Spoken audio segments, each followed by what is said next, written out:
Good afternoon. আশা করি তোমরা সবাই ভালো আছো আর আমি বেশ ভালো আছি।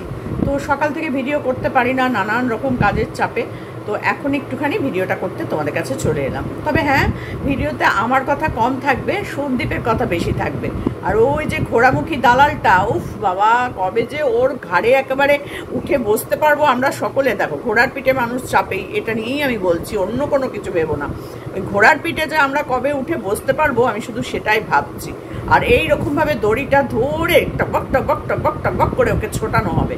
তো কবে যেটা করতে পারবো সেটাই শুধু ভাবছি। বারবার আমরা বলছি যে না জেনে না দেখে কোনো কিছু বলিস না বলিস না বলিস না। সমনের পর সমন খেয়েও নেড়া বেলতলায় ঘুরে বেড়াবে বারবার। নেড়ি কতবার যে বেলতলায় যায় তার কোনো ঠিক ঠিকানা নেই। লোকে একবার যায়, দুবার যায়, তারপর আর যায় না। আর এই নেড়ি সারাদিন বেলতলাতেই ঘুরে বেড়ায়। সত্যি কথা, অদ্ভুত ব্যাপার। আর মাথার মধ্যে টুপটাপ করে বেল পড়ে, তাতেও লজ্জা নেই। মাথা পেটে চলচি রয়ে যাচ্ছে, তাতেও লজ্জা নেই। সমানে আমরা বলে গেছি যে এইটা মিথ্যে কথা বলছিস, কেউ বানিয়ে করেছে। সন্দীপ এরকম কাজ করতে পারে না। সন্দীপ কখনোই তার কেস চলাকালীন, এখনো তার ডিভোর্স হয়নি, সে অন্য একটা এরকম নোংরা চরিত্রের মেয়েকে বাড়িতে নিয়ে এসে বসবে, এটা কোনোদিন হতে পারে না। সেখানে তার সন্তান জড়িয়ে রয়েছে, যে সন্তানটার জন্য সে হাইকোর্ট পর্যন্ত গেছে, আর সেই সন্তানের জন্য বাড়িতে নিয়ে আসবে এইরকম 4টে ছেলে মেয়ের মাকে। ভগবান ভগবান, তার মেয়ের বয়সই 15-16 বছর, আর সেই রকম একটা মেয়েকে নিয়ে এসে সন্দীপ নিয়ে আসবে তার নিজের ফুর্তি করার জন্য আর তার ছেলের মা এনে দেওয়ার জন্য। সন্দীপের এখনো পর্যন্ত ভীমরতিটা অন্তত ধরেনি ওর বউয়ের মতন। ওর বউয়ের তো বাচ্চা সংক্রান্ত কোনো ব্যাপারে মাথা ব্যথাই নেই। ব্যাব করে বাবা দেখলে, বাবা আসলে বেশি ন্যাকামো করে, বাবার সামনে ন্যাকামোটা একটু বেশি করে। আসলে যে মেয়ের অত ন্যাকামো মারে তার আর কি হবে বলো? কোনো সময় দেখেছো সন্তানটার জন্য একটু কান্নাকাটি করে একটা ভিডিও বানাচ্ছে? না, সেই সময় তার নেই। বেলা 2টোর সময় ঘুম থেকে উঠে গাল ফুলিয়ে বসে পড়লো এই ওই সেই দেখাতে। বাড়ির খাওয়া, গুরু গুরু, সাজগোজ আর প্রমোশন ভিডিও। ইচ্ছা করে করে প্রমোশন ভিডিওগুলো, এতগুলো প্রমোশন ভিডিও করছি, ওই করছি, এটাই দেখানোর জন্য বারবার করে বলে। ড্রেস চেঞ্জ করে করে প্রমোশন ভিডিও করছে, তাতে কার কি যায় আসে? ছেলেটার ভবিষ্যতের কথা কোনোদিন চিন্তা করলো? যেই মুহূর্তে একটুখানি দেখলো যে না, সন্দীপ তো ছাড়ার পাত্র না, তখনই উঠে বসে পড়লো যে আমার সন্তান চাই, সন্তান অন দা ওয়ে, সন্তানের জন্য ফ্ল্যাট কিনলাম, সন্তানের জন্য ওই কিনলাম। বাহ বাবা বাবা বাহ। ওরকম নোংরামো করতে পারে, কারণ ও কমিউনিটি পোস্ট দিয়েই বেরিয়েছে যে আমি এই কাজটার জন্যই বেরোলাম, আর আমি ওর সাথেই সংসার করব। আমার ল্যাটা মাছ ছাড়া আমার অন্য কোনো মাছ ভাল লাগে না। অন্য কোনো মাছ ধরতে, খেতে, পড়তে, নাড়তে, চড়তে কিচ্ছু ভালো লাগে না। তো সে ল্যাটা নিয়ে বসে চলে গেছে। ওই নোংরাটা যে করেই হোক সন্দীপের চরিত্র খারাপ করতে হবে বলে এই দালালটাকে মনে হয় কিছু পয়সা করে দিয়েছে।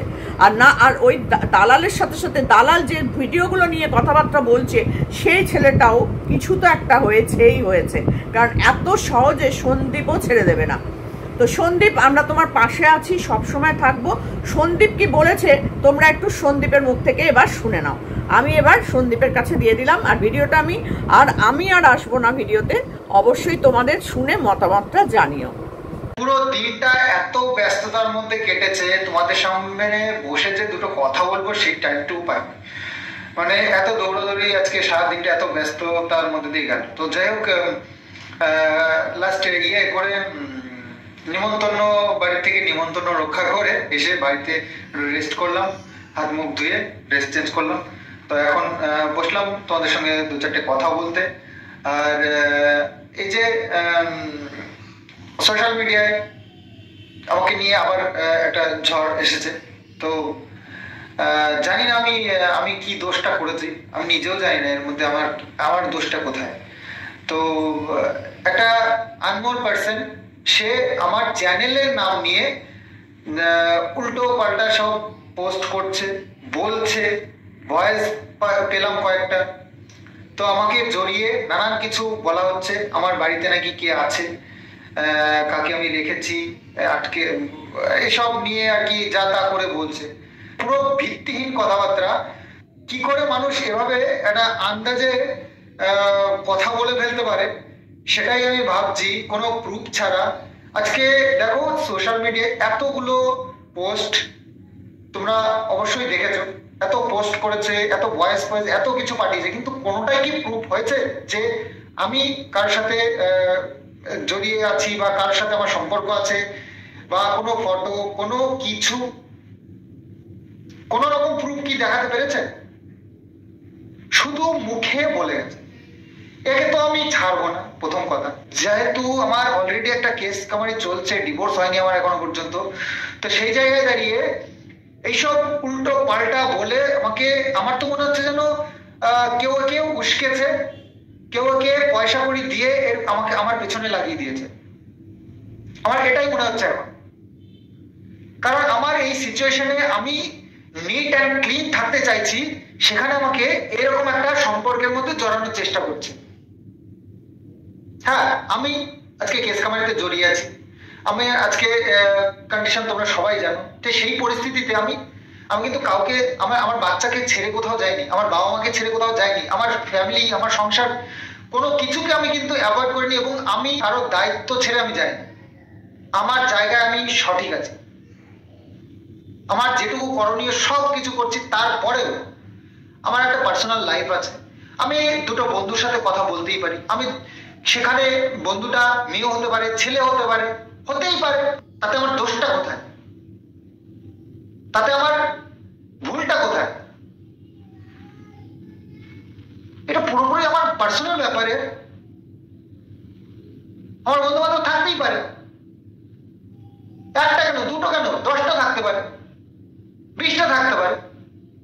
আর বন্ধু বান্ধব থাকতেই পারে, তাদের সাথে কথা বলতেই পারি। আর যে লোকগুলো এই যে নোংরা ব্যাপারটাকে নোংরা ভাবে নিচ্ছে, তাদের কি কোনো বন্ধু বান্ধব নেই? এই মহিলাগুলোর কি কোনো ছেলে বন্ধু নেই? বা এই ছেলেগুলোর কি কোনো মহিলা বন্ধু নেই? একটা বন্ধু বান্ধব, এদের সাথে কি নোংরাই শুধু সম্পর্ক হতে পারে? তাছাড়া কি আর কোনো সম্পর্ক হতে পারে? আমার দেশ বিদেশে প্রচুর বন্ধু বান্ধব এবং ভাই বোন দিদি সব আছে, সবার সাথে আমি কন্টিনিউ কথা বলি। কতবার বলেছি তোমাদেরকে, আজকে একজনকে নিয়ে, কালকে একজনকে নিয়ে, কত বলবে? আমার বন্ধু আছে, একটা দুটো নয়, 10টা 20টা আছে। বলো, সেটা আমার দোষ? সেটা আমার ভুল? কেন সেটা কেন হতে যাবে? এবার যে মেয়েটাকে নিয়ে আমার সাথে সম্পর্ক এইসব গুলো বলছে, তো তার সাথে কিছু একটা প্রুফ দেখাও যে ওর সাথে আমার কোনো সম্পর্ক আছে বা কিছু আছে। সেটাকে আমার বাড়িতে এসে বসে রয়েছে, দেখাও প্রুফ, কিছু তো দেখাও। তারপরে তো বলো। একজন কি মুখে বললো, তার উপর ভিত্তি করে শুরু করে দিল। আমি জাস্ট চুপচাপ রয়েছি, কারণ আমি দেখতে চাইছি এই মানুষগুলোকে যারা এইসব হাওয়ায় কথা বলছে, হাওয়ায় যে লোকগুলো কথা বলছে, সেই মানুষগুলোকে আমি একবার দেখতে চাইছি, যার জন্য চুপচাপ রয়েছে। তো যে ছেলেটা আমার নামে এই যে সব মিথ্যে রটিয়ে বেড়াচ্ছে, আমার চ্যানেলের নাম ধরে ধরে এসব নোংরামো করছে, তাকে কিন্তু আমি ছাড়বো না। তো এই ছেলেটাকে আমি মেনশন করে বলছি, তুমি যদি আমার ভিডিওটা দেখে থাকো, তাহলে এখনই বলছি সাবধান হয়ে যাও। আমি কিন্তু তোমাকে ছাড়বো না। তোমার সাথে কার কি সম্পর্ক আছে আমার কিচ্ছু দেখে লাভ নেই। আমার সাথে বাজে সম্পর্কে জড়াচ্ছ, আমি অলরেডি একটা সমস্যার মধ্যে রয়েছি।